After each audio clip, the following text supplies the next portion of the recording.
Hello everyone, welcome to triple A science academy. आज हम लोग पढ़ेंगे करोजन एंड रेंसिडिटी के बारे में।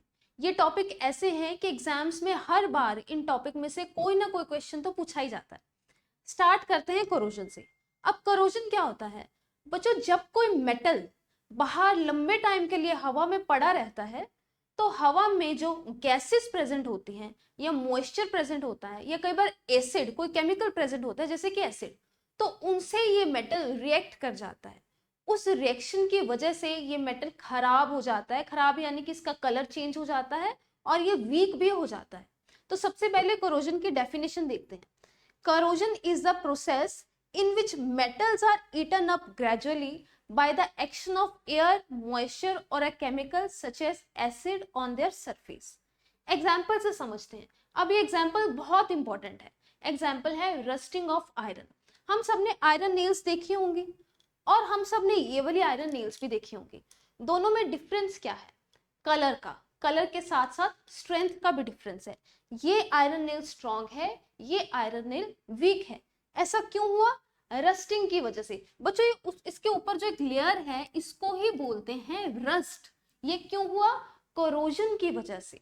क्या हुआ होगा? ये आयरन नेल लंबे टाइम के लिए बाहर पड़ी रही होगी जिसकी वजह से जो हवा में गैस होती है ऑक्सीजन, ध्यान रखो, अब मैं ऐसे नहीं बोल रही कि हवा में जो गैसेस प्रेजेंट होती हैं उनके साथ ये इस आयरन ने रिएक्ट करा, बल्कि मैं ये बोल रही हूं कि इस आयरन ने हवा में जो ऑक्सीजन प्रेजेंट होती है, पर्टिकुलरली ऑक्सीजन, आयरन जब ऑक्सीजन और मॉइस्चर के साथ रिएक्ट करता है तो एक रिएक्शन होती है जिससे रस्ट की फॉर्मेशन होती है, यानी कि इस लेयर की फॉर्मेशन होती है।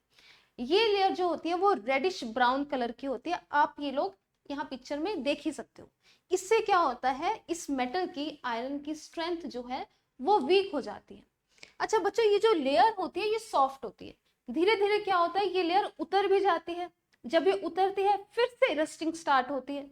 फिर एक रेडिश ब्राउन कलर की लेयर आती है, फिर वो भी उतरती है, फिर दोबारा ये प्रोसेस चलता रहता है। और जब तक हम इस आयरन नेल को नहीं बचाएंगे तब तक ये प्रोसेस चलता रहेगा और धीरे धीरे ये आयरन नेल पूरी की पूरी तरह खराब हो जाएगी। और ये जो रस्ट है बच्चों, इसका केमिकल फॉर्मूला क्या है? इसका केमिकल फॉर्मूला है Fe2O3.H2।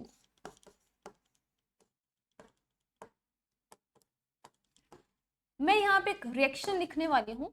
अगर आप इस रिएक्शन को भी लिख लोगे, ध्यान रखोगे, तो आपका इस टॉपिक में से हाफ नंबर भी नहीं कट सकता, कोई चांस ही नहीं रहेगा। रिएक्शन है Fe, जैसे मैंने बोला था आयरन रिएक्ट करेगा किसके साथ बच्चों? ऑक्सीजन के साथ। ऑक्सीजन गैस होते हैं इसलिए मैंने नीचे 2 डाला है। कोई भी गैस होती है उसके नीचे 2 डलता है। जैसे नाइट्रोजन गैस की अगर मैं बात बोलूं तो N2 लिखेंगे, हाइड्रोजन गैस की अगर मैं बात करूं तो H2 लिखेंगे। वैसे ऑक्सीजन गैस है इसलिए O2 लिखा जाता है। उसी तरह मैंने बोला था कि आयरन रिएक्ट करता है ऑक्सीजन और दूसरी चीज क्या है? मॉइस्चर। इन दोनों के साथ अगर बच्चों आप लोग डेफिनेशन में सिर्फ ये लिखोगे कि आयरन रिएक्ट करता है ऑक्सीजन के साथ और रस्ट की फॉर्मेशन होती है, तो वो गलत है।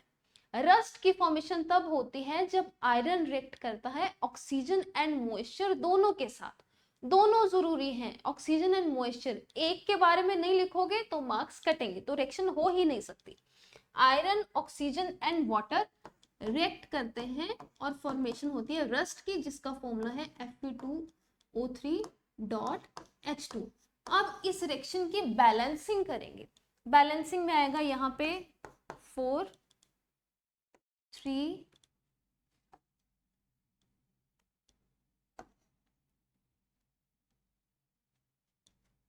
यहाँ पे आएगा 2x और यहाँ पे आएगा XH2। ये इस रिएक्शन की बैलेंसिंग है। अच्छा, मैं इसको कैसे याद रखती थी? 4 3 2, डिक्रीजिंग ऑर्डर है 4 3 2। अब बच्चों यहाँ पे मैंने इसको, मैं अगर क्लियर लिखती हूँ यहाँ पे फिर से, 4Fe plus 3O2 plus 2XH2O gives rust, जिसका फॉर्मूला है Fe2O3.XH2O। ठीक है। अब यहाँ आप पूछोगे मैम x क्या है, इसके बारे में हम लोग डिटेल में बात नहीं करेंगे, आपकी क्लास 10th है, इसको हमने ज्यादा डिटेल में नहीं पढ़ना। बस ये बता देती हूँ मैं, x क्या होता है, x का मतलब है कोई भी फिक्स्ड नंबर नहीं है। जैसे यहाँ पे फिक्स नंबर है 4 3 2, यहाँ पे फिक्स नंबर है 2। यहाँ पे वाटर यानी मॉइस्चर के कितने भी मॉलिक्यूल्स हो सकते हैं, 10 12 13 14 कितने भी हो सकते हैं, इसलिए हम इसको x से रिप्रेजेंट करते हैं। फॉर्मूला क्या हुआ, Fe2O3 डॉट वाटर या x वाटर। ठीक है, वैसे आपसे यही पूछा जाएगा, लेकिन अगर आप ये रिएक्शन अच्छे से कर लोगे तो इन केस अगर आप, क्योंकि एक आधी बार हुआ है कि इस रिएक्शन में क्वेश्चन पूछा गया है, तो आपका कोई चांस नहीं रहेगा मार्क्स कटने का, राइट। ये हो गया रस्टिंग ऑफ आयरन। वैसे आपकी क्लास में जो एग्जाम्पल है वो सिर्फ रस्टिंग ऑफ आयरन की है, लेकिन मैं आपको 2 एग्जाम्पल और करवा रही हूँ कोरोजन की। एक एग्जाम्पल तो हो गई रस्टिंग ऑफ आयरन, जिसमें क्या हुआ, आयरन जब बाहर हवा में पड़ा रहा तो हवा में से ऑक्सीजन और मॉइस्चर जो थे उन्होंने आयरन के साथ रिएक्ट करा, रिएक्शन से एक प्रोडक्ट बना। वो प्रोडक्ट क्या बना, रस्ट। वो रस्ट जो थी वो आयरन के ऊपर लेयर बना के बैठ गई, और उसका कलर, जिसकी वजह से रस्ट का कलर होता है रेडिश ब्राउन, हमें वो कलर दिखने लग गया और वीक भी होगी। एक चीज और बच्चों, रस्टिंग की वजह से काफी पैसे खर्च होते हैं। जैसे हमारे जो ब्रिजेस हैं वो आयरन के बने होते हैं, उनको रस्ट से बचाने के लिए काफी खर्चा होता है, उनकी मेंटेनेंस पे काफी खर्चा होता है, क्योंकि अगर उनकी रस्ट वहां पे लेयर ये फॉर्मेशन होगी, आयरन की रस्टिंग होगी, तो वो धीरे धीरे ब्रिजेस क्या हो जाएंगे, वीक हो जाएंगे और कभी भी टूट सकते हैं। इसलिए इनकी मेंटेनेंस पे, ब्रिजेस वगैरह या जो भी आयरन के बड़ी चीजें हैं, तो उनपे, उनकी मेंटेनेंस पे काफी खर्चा होता है। नेक्स्ट एग्जाम्पल है कोरोजन की, कॉपर। कॉपर की कैसे होती है कोरोजन, बच्चे जो कॉपर होता है वो ऑक्सीजन में, ऑक्सीजन बोल रही हूँ सॉरी, एयर में कार्बन डाइऑक्साइड के साथ रिएक्ट करता है। जो कॉपर होता है वो एयर में कार्बन डाइऑक्साइड के साथ रिएक्ट करता है। अब याद रखना, आयरन की रस्टिंग कब हुई थी, जब वो हवा में प्रेजेंट ऑक्सीजन से रिएक्ट हुआ था। पर कॉपर की कोरोजन कैसे हो रही है, कॉपर कैसे खराब हो रहा है, जब वो एयर में प्रेजेंट कार्बन डाइऑक्साइड से रिएक्ट कर रहा है। ठीक है, तो इस रिएक्शन की वजह से एक प्रोडक्ट बनता है जिसका नाम होता है कॉपर कार्बोनेट। ये लिखा हुआ है कॉपर कार्बोनेट। अब इसका कलर कैसा होता है, ऐसा ब्लू ग्रीन सा। ये रहा नॉर्मल कॉपर, और ये क्या है, जब कॉपर खराब हो चुका, उसकी कोरोजन हो चुकी है, जिसकी वजह से इसका कलर चेंज हो गया और ये वीक भी हो गया। इसका फॉर्मूला क्या है या इसका नाम क्या है, जो लेयर आई है, क्या केमिकल है ये है कॉपर कार्बोनेट। वैसे आपके लिए सबसे इंपॉर्टेंट एग्जाम्पल है रस्टिंग ऑफ आयरन, और रस्टिंग ऑफ आयरन में से बहुत बार क्वेश्चन पूछा जाता है, ये मैं आपको एक्स्ट्रा एग्जाम्पल्स करा रही हूँ। इसके बाद नेक्स्ट एग्जाम्पल है सिल्वर की। पहले एग्जाम्पल हम लोगों ने करी आयरन की, जो सबसे इंपॉर्टेंट है रस्टिंग ऑफ आयरन। मैं रिपीट कर रही हूँ, आयरन किससे रिएक्ट हुआ था, हवा में प्रेजेंट ऑक्सीजन एंड मॉइस्चर से। कॉपर कैसे खराब हुआ, जब वो रिएक्ट हुआ कार्बन डाइऑक्साइड के साथ। इसी तरह सिल्वर अगली एग्जाम्पल है, सिल्वर कैसे खराब हुआ, जब वो रिएक्ट हुआ हाइड्रोजन सल्फाइड गैस से। हवा में बहुत सारी गैसेस होती हैं, आयरन जब ऑक्सीजन मॉइस्चर से रिएक्ट करा वो खराब हुआ, कॉपर जब कार्बन डाइऑक्साइड से रिएक्ट हुआ वो खराब हुआ। उसी तरह से सिल्वर जब हाइड्रोजन सल्फाइड गैस से रिएक्ट करता है तो वो खराब हो जाता है, उस पे एक लेयर आ जाती है इस तरह की ग्रीन कलर की, वीक हो जाता है। ये किसकी वजह से हुआ है, जब सिल्वर हाइड्रोजन सल्फाइड गैस से रिएक्ट करता है। तो ये थी कोरोजन। नेक्स्ट हमारा टॉपिक है रेंसिडिटी। रेंसिडिटी क्या होता है बच्चों, कोरोजन में क्या था, मेटल रिएक्ट कर रहा था हवा में प्रेजेंट गैसेस से और खराब हो रहा था। रेंसिडिटी क्या है, फूड रिएक्ट होता है, फूड में भी पर्टिकुलरली क्या, अब जो फूड होता है या तो वो ऑयल में बनता है या फिर फैट में बनता है, फैट यानी कि घी में बनता है। जो फूड हम लोग पकाते हैं, बनाते हैं, वो ऑयल में बनते हैं या फिर फैट में बनते हैं। जब ये ऑयल और फैट हवा में प्रेजेंट ऑक्सीजन से, अब इस पॉइंट को नोट करो, मैंने ये नहीं बोला कि जब ये ऑयल और फैट हवा में प्रेजेंट गैसेस से रिएक्ट करते हैं, नो, मैंने बोला जब ये ऑयल एंड फैट हवा में प्रेजेंट ऑक्सीजन से रिएक्ट करते हैं तो ये फूड में से, इन फूड्स में से अनप्लेजेंट स्मेल आने लगती है, इनका टेस्ट भी खराब हो जाता है। इसी प्रोसेस को, इसी कंडीशन को हम बोलते हैं रेंसिडिटी। मैं रिपीट कर रही हूँ, रेंसिडिटी क्या होता है? जो फूड होता है, फूड में प्रेजेंट ऑयल एंड फैट होते हैं, जो जब वो हवा में प्रेजेंट ऑक्सीजन से रिएक्ट करते हैं तो उनकी स्मेल जो होती है वो खराब होती है, गंदी स्मेल होती है जिसको हम अनप्लेजेंट स्मेल बोलते हैं, और उनका टेस्ट भी खराब हो जाता है। इसी कंडीशन को हम लोग क्या बोलते हैं बच्चों? रेंसिडिटी बोलते हैं। तो oxidation of fats and oils होता है रेंसिडिटी में। अब यहाँ पे ऑक्सीडेशन का मतलब क्या है? कोई भी रिएक्शन, कोई भी चीज जब ऑक्सीजन से रिएक्ट करती है उसको हम बोलते हैं ऑक्सीडेशन, उस रिएक्शन को हम बोलते हैं ऑक्सीडेशन। यहाँ पे फैट्स एंड ऑयल्स किसके साथ रिएक्ट कर रहे हैं? ऑक्सीजन के साथ, तो हम बोल सकते हैं oxidation of fats and oils, right? Leads to bad smell and taste of food and food becomes unfit to eat. जैसे कि यहाँ पे ये ब्रेड जो आप देख रहे हो काफी टाइम के लिए बाहर पड़ा रहा, इसमें जो फैट्स एंड ऑयल्स हैं वो रिएक्ट हुए होंगे ऑक्सीजन से, उनकी ऑक्सीडेशन हुई होगी, जिससे ये जो ब्रेड है वो इसमें से स्मेल आने लगेगी, इसका टेस्ट भी बुरा होगा, और हम बोल सकते हैं अब ये अनफिट है खाने के लिए। ठीक है, तो इसी कंडीशन को हम बोलते हैं रेंसिडिटी। डेफिनेशन ध्यान से नोट करो, the condition produced by oxidation of fats and oils in foods marked by unpleasant smell and taste is called rancidity. Simple. अब नेक्स्ट है प्रिवेंशन ऑफ रेंसिडिटी। रेंसिडिटी होने से हम लोग कैसे बचा सकते हैं फूड को, फूड की रेंसिडिटी होने से? फर्स्ट पॉइंट है store food in air tight containers. अब बच्चों मैंने बोला कि जब फूड में प्रेजेंट फैट और ऑयल होते हैं वो ऑक्सीजन के साथ रिएक्ट करते हैं तो फूड खराब हो जाता है, ये बात तो आपको समझ आ ही गई होगी। अगर मैं उस फूड को एयर टाइट कंटेनर में डालूं तो फूड की हम लोग लाइफ, शेल्फ लाइफ बढ़ा सकते हैं। कैसे? एयर टाइट कंटेनर मतलब जहां पे वो कंटेनर जिसमें एयर नहीं पहुंच पाएगी। अगर एयर नहीं पहुंच पाएगी तो एयर में प्रेजेंट ऑक्सीजन भी नहीं फूड तक पहुंच पाएगी। अगर फूड को ऑक्सीजन मिलेगी ही नहीं तो रिएक्शन कैसे होएगी? तो फूड बच गया, राइट? इस तरह हम रेंसिडिटी से फूड को बचा सकते हैं। कैसे? फूड को एयरटाइट कंटेनर में स्टोर करके। नेक्स्ट आ गया यूज ऑफ एंटीऑक्सीडेंट। एंटीऑक्सीडेंट क्या होते हैं बच्चों? एंटीऑक्सीडेंट फूड की लाइफ को बढ़ा देते हैं। ठीक है, ये ऑक्सीडेशन वाली रिएक्शन को होने से रोकते हैं, तब इसको बोलते हैं एंटीऑक्सीडेंट। ये ऑक्सीडेशन नहीं होने देते। एंटीऑक्सीडेंट क्या होते हैं? ये केमिकल होता है बच्चों, basically this is a chemical. Antioxidant क्या होते हैं? केमिकल होते हैं जो ऑक्सीडेशन नहीं होने देते, कुछ रिएक्शंस की वजह से ऑक्सीडेशन नहीं होने देते। तो अगर हम इनका यूज करें तो ऑक्सीडेशन नहीं होएगी, रिएक्शन नहीं होएगी, तो फूड हमारा जो है वो खराब होने से बच सकता है। अब इनकी एक एग्जाम्पल है एंटीऑक्सीडेंट्स की, दो एग्जाम्पल है एक्चुअली, BHT एंड BHA। ये दो केमिकल्स हैं। केमिकल्स भी क्या है? ये दो एंटीऑक्सीडेंट्स है। अगर हम इनको फूड में यूज करते हैं, बड़ी बड़ी कंपनीज इनको यूज करती हैं, और भी बहुत सारी एग्जांपल्स होती है एंटीऑक्सीडेंट्स की जो बहुत बड़ी कंपनीज यूज करती हैं।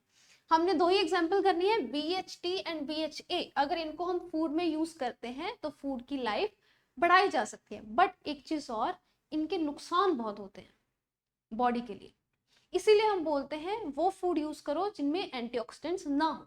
इससे लाइफ तो बढ़ जाती है पर हमारी बॉडी पे इनका असर बुरा होता है, नेगेटिव इफेक्ट होता है इसका। अगला पॉइंट है कीप फूड इन रेफ्रिजरेटर। क्या होता है बच्चों? ये जो रिएक्शन होती है ना फैट ऑयल की ऑक्सीजन के साथ, जिससे फूड खराब होता है, ये जो रिएक्शन होती है वो अगर टेम्परेचर ज्यादा होगा तो वो रिएक्शन फास्ट होती है, जल्दी होती है, और उसी तरह उल्टा अगर टेम्परेचर लो होगा तो वो रिएक्शन स्लो हो जाती है। अब फ्रिज में क्या होता है? फ्रिज में टेम्परेचर होता है कम, अगर टेम्परेचर कम होगा तो उस रिएक्शन की स्पीड जो है वो कम हो जाएगी, रिएक्शन होने की स्पीड जो है वो कम हो जाएगी। अगर कम हो जाएगी तो फूड लंबे टाइम के लिए सेफ है, सही रहेगा।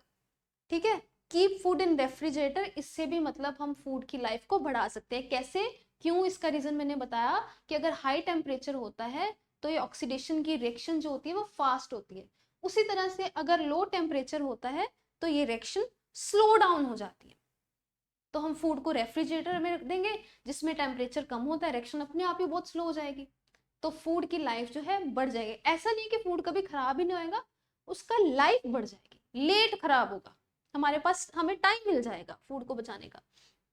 नेक्स्ट है अवॉइड सनलाइट एक्सपोजर। अभी मैंने बताया अगर टेम्परेचर ज्यादा होगा बच्चों तो ऑक्सीडेशन, ये जो रिएक्शन है इसकी स्पीड ज्यादा होगी, इसलिए मैंने बोला रेफ्रिजरेटर में रखेंगे, जिससे फूड की जो लाइफ है बढ़ जाएगी क्योंकि टेम्परेचर कम होगा। उसी तरह से अगर हम उसी फूड को, आप बताओगे उसी फूड को अगर मैं उठा के सनलाइट में रख दूं तो क्या होगा? सनलाइट में टेम्परेचर कम होता है कि ज्यादा होता है? ज्यादा होता है, टेम्परेचर ज्यादा है तो उससे क्या होगा? ऑक्सीडेशन जल्दी होगी, रिएक्शन की स्पीड ज्यादा होगी, फूड जल्दी खराब होगा। इसलिए हम क्या करेंगे? अवॉइड करेंगे सनलाइट एक्सपोजर से, दूर रखेंगे सनलाइट से। नेक्स्ट है नाइट्रोजन पैकेजिंग फॉर चिप्स। अब ये जो चिप्स के पैकेट होते हैं बच्चों, वो जब तक बंद होते हैं वो खराब नहीं होते, पैकेट के अंदर वो चिप्स कभी भी खराब नहीं होते, जब हम पैकेट खोलते हैं उसके बाद खराब होते हैं। ऐसा क्यों है? क्योंकि जो चिप्स के पैकेट होते हैं जब उनको पैक करा जाता है ना, उनमें से ऑक्सीजन गैस निकाल ली जाती है, ठीक है, उसकी जगह नाइट्रोजन गैस फिल करी जाती है, ऑक्सीजन गैस उसके अंदर बिल्कुल ना रहे, इस चीज को मेक श्योर करा जाता है, और उसके अंदर पैकेट के अंदर चिप्स डालने के बाद नाइट्रोजन गैस को भरा जाता है। नाइट्रोजन गैस क्यों? क्योंकि ये अनरिएक्टिव होती है, ये रिएक्ट नहीं करती, ऑक्सीजन नहीं है, नाइट्रोजन गैस है पैकेट के अंदर, नाइट्रोजन गैस रिएक्ट नहीं करती है। फूड को खराब होने के लिए किसकी जरूरत है? ऑक्सीजन की जरूरत है, वो तो पैकेट में है ही नहीं, ठीक है, नाइट्रोजन है उसकी जगह तो जिसकी वजह से फूड हमारा जो है वो बच जाता है, खराब नहीं होता। तो ये पॉइंट्स थे कि हम रेंसिडिटी को बचा कैसे सकते हैं, राइट। तो करोजन और रेंसिडिटी में फर्क क्या है, जल्दी से फटाफट एक बार रिवाइज कर लेते हैं। करोजन में बात हम लोग करते हैं मेटल्स की, और रेंसिडिटी में, करोजन में मेटल खराब होता है और रेंसिडिटी में क्या खराब होता है? फूड खराब होता है। करोजन में हमने बोला था कि मेटल जब एयर में प्रेजेंट गैसेस के साथ रिएक्ट करता है। रेंसिडिटी में हमने बोला कि फूड में प्रेजेंट फैट्स और ऑयल जब एयर में प्रेजेंट ऑक्सीजन के साथ रिएक्ट करते हैं तब खराब होते हैं। अब करोजन की 3 हमने एग्जाम्पल करी। फर्स्ट एग्जाम्पल थी जो सबसे इंपॉर्टेंट है, जो आपको आनी चाहिए, वो है रस्टिंग ऑफ आयरन। आयरन कैसे खराब होता है? जब वो एयर में प्रेजेंट ऑक्सीजन एंड मॉइस्चर के साथ रिएक्ट करता है। ये तीनों चीजें रिएक्ट करते हैं आपस में, Fe यानी आयरन, ऑक्सीजन एंड मॉइस्चर, ये तीनों मिलकर एक प्रोडक्ट बनाते हैं Fe2O3, जिसको हम रस्ट बोलते हैं। ये जो रस्ट है आयरन के ऊपर एक लेयर बनाकर बैठ जाती है रेडिश ब्राउन कलर की, इससे आयरन का कलर तो चेंज हो ही गया और वो वीक भी हो गया। जो हमारी ब्रिजेस हैं इनकी मेंटेनेंस पे मैंने जैसे आपको बताया काफी खर्चा लगता है, क्योंकि अगर ब्रिज वीक हो गए तो वो कभी भी टूट सकता है, ठीक है। तो ये एग्जांपल होगी रस्टिंग के, साथ में मैंने आपको इसकी केमिकल इक्वेशन भी बता दी। उसके बाद हम नेक्स्ट एग्जांपल करी थी कॉपर की। कॉपर जब एयर में प्रेजेंट कार्बन डाइऑक्साइड के साथ रिएक्ट करता है तो वो खराब हो जाता है। कैसे? उसके साथ एक प्रोडक्ट बनता है कॉपर कार्बोनेट, जिससे कॉपर का कलर चेंज हो जाता है। उसके साथ हमने करा अगली एग्जांपल कोरोजन ऑफ सिल्वर की। सिल्वर कैसे खराब होता है बच्चों? सिल्वर जब रिएक्ट करता है किसके साथ? हवा में प्रेजेंट गैस H2S यानी हाइड्रोजन सल्फाइड के साथ सिल्वर जब रिएक्ट करता है तो एक ब्लैक कलर की लेयर बन जाती है, जिससे सिल्वर खराब हो जाता है। ये थी कोरोजन। नेक्स्ट हम लोगों ने करा रेंसिडिटी। रेंसिडिटी जैसे मैंने बताया आपको, फैट एंड ऑयल जब रिएक्ट करते हैं किसके साथ? ऑक्सीजन के साथ, इसीलिए हम बोलते हैं oxidation of fats and oil, क्योंकि ऑक्सीजन की बात कर रहे हैं हम लोग, ठीक है। उससे फूड की स्मेल खराब होती है, टेस्ट भी खराब होता है और फूड बन जाता है अनफिट टू ईट, जैसे कि ब्रेड खराब हुई है। उसके बाद प्रिवेंशन कैसे हो सकती है? एयर टाइट कंटेनर में डालो, एंटीऑक्सीडेंट जैसे कि BHT। ये एग्जाम्पल बच्चों जरूर करना, मैंने देखा है एक आधी बार ये एग्जाम में पूछा गया है। Example of antioxidant BHT and BHA use करके हम लोग फूड को, रेंसिडिटी होने से, फूड को खराब होने से बचा सकते हैं रेफ्रिजरेटर में डाल के। क्यों? क्योंकि जब ये जो रिएक्शन होती है oxygen and fats and oils की, ये गर्मी में ज्यादा टेम्परेचर में बहुत फास्ट होती है, इसकी स्पीड ज्यादा होती है। उसकी जगह अगर हम उसको रेफ्रिजरेटर में डाल दें जिसके अंदर टेम्परेचर कम होता है, तो इससे रिएक्शन की स्पीड कम हो जाएगी और फूड की लाइफ बढ़ जाएगी। सनलाइट से बचा के रखो, क्योंकि सनलाइट में टेम्परेचर ज्यादा हो जाएगा तो रिएक्शन की स्पीड ज्यादा हो जाएगी। लास्ट नाइट्रोजन पैकेजिंग से बचा सकते हैं, नाइट्रोजन पैकेजिंग में क्या होता है बच्चों, ऑक्सीजन निकालकर पैकेट्स में नाइट्रोजन गैस फिल करी जाती है। अब नाइट्रोजन गैस चिप्स के साथ रिएक्ट नहीं करेगी, जिससे चिप्स की लाइफ ज़्यादा हो जाएगी। अगर कोई डाउट है प्लीज़ कमेंट सेक्शन में बताना। Thank you so much.